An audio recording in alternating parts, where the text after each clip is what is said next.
Good morning, my wonderful friends. Magus with you on a beautiful day in Asha. If you're brand new to the channel, we're Zoroastrians, we're the Magi, and oh, do I have a message for you today. If you're brand new to this channel, you came on a good day. We're going to talk about the magic of words, what they called spells back in the day. Now we call them prayers. And my friends, the power of our words, and my God, have I seen this. You know, when I first wrote Asha, I went to Florida. I live here in Idaho. I went to Florida to see if Asha really works in the real world. Again, if you're brand new, Asha, it's the very Spirit of God. It's the perfect Creator's perfect idea. And Asha is inspired by the Magi text. And I wanted to go to a big city because I live out here in the mountains. You know, Asha works great here. I wanted to see if it would work in the world. And my friends, I saw magic and miracles. And one of the stories that really opened up to my mind to the power of words or spells, of Magi magic. I met a guy down there. I surfed every day. I was right on the beach, had my trailer right on the beach. It was heaven on earth, my friends. I brought Asha with me, and every day I'd go on. So I made some great friends, but one of the guys there, he was struggling with OCD. I mean, it was obvious. And so I went up and started talking to him, and he told me his life story. Since he was a child, he struggled with these loops that would just play in his mind, tormenting him. Just lying voices where some days he couldn't even get out of bed. He ended up losing his family, his career, and he could hardly function. And every evening around 4 or 5 in the evening, he'd take off home. He couldn't stay and surf with us because he'd get so tormented in his mind, and he'd have to go drink himself blacked out drunk every night just to stop the torture in his own mind. And I started telling him about still pulls of the mind in Asha. And I looked him in the eyes and I said, if you'll listen to me, listen to my words, listen to Asha, before I leave Florida, you will be completely healed.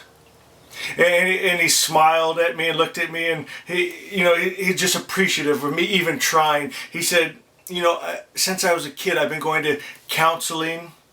I've been on all the drugs and medications, all the newest treatments that come out.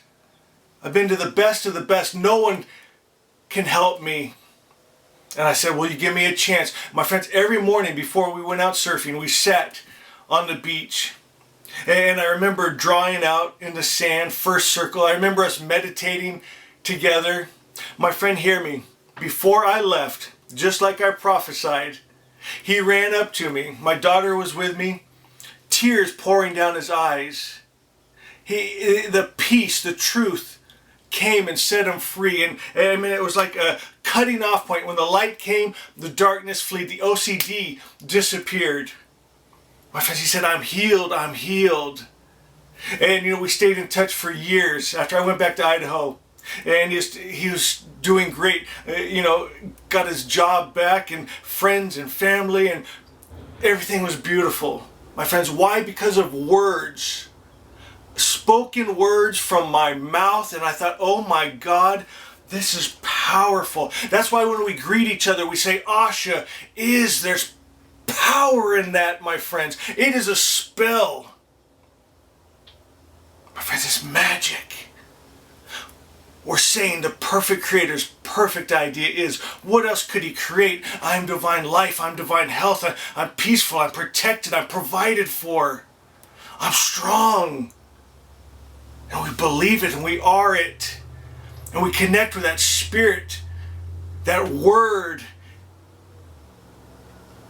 My friends, our words are so powerful. And we're going to go deeper into that. Stay with me. This isn't going to be a long video. So just stay with me, guys, please. I want to read something to you. I'm going to read all the comments from yesterday's video. I want to start with Timmy's. She says, of course, Asha is love, life, peace, joy, power, and freedom. You brought me the greatest gift of Asha, thank you for this message. I love you and bless you. I love you all. Bless you all, Timmy. The gift of Asha. My friends, I brought it to Timmy through words. And you all know her testimony. It set her free. It brought her peace and joy in her life. That's why she loves us so much, the Ashavans. We're a family. And we're grateful for the word of Asha. Lottie says, beautiful, love you, my friend. Gil, bless you, Magus, and all our Ashavan family. Asha is.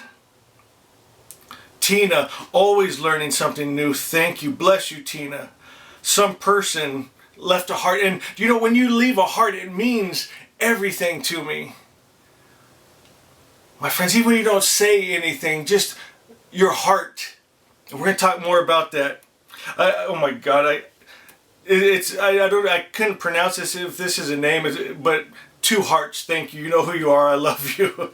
AU says Asha is. Love you, Magus. Love you, brother. And then Claude, this is what I want to talk about.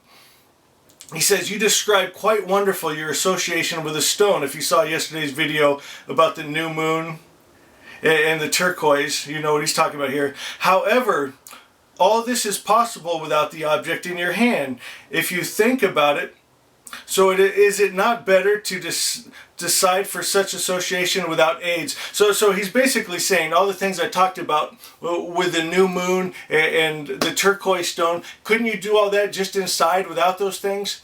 Of course, brother, of course you could. I love things though. You know, they tell a story. You know, I keep stones around me because they have stories in them associated with them. The stars have, you know, stories associated with them. And I think they're beautiful, and they're little touch points to remind when you hold certain stones and you know their representation, and it makes you focus just on that. And the energy and the idea and the word of that and the words and the story of that.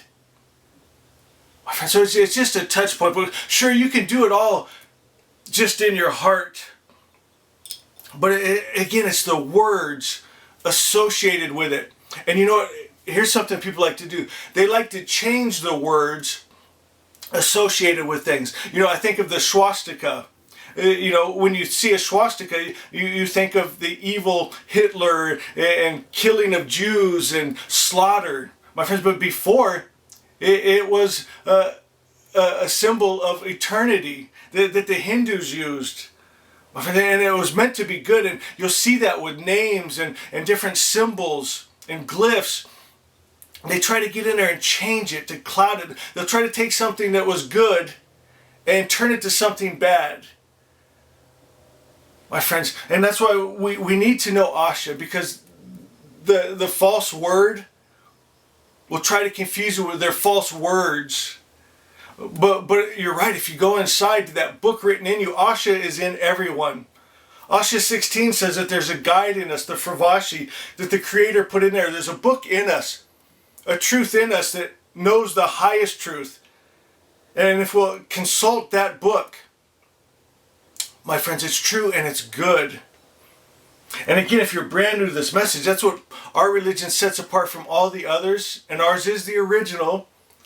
But our God is just good. He doesn't send good and evil. He only sends good. I want to read you some quotes about words, because I want to stay on track here. You know me, I can go off on different things. Listen to a couple of just my favorite books. Picture of Dorian Gray, Night Circus. I'm on my third read through Night Circus. I mean, they're all tabbed up and highlighted. And I love things, and I love stories.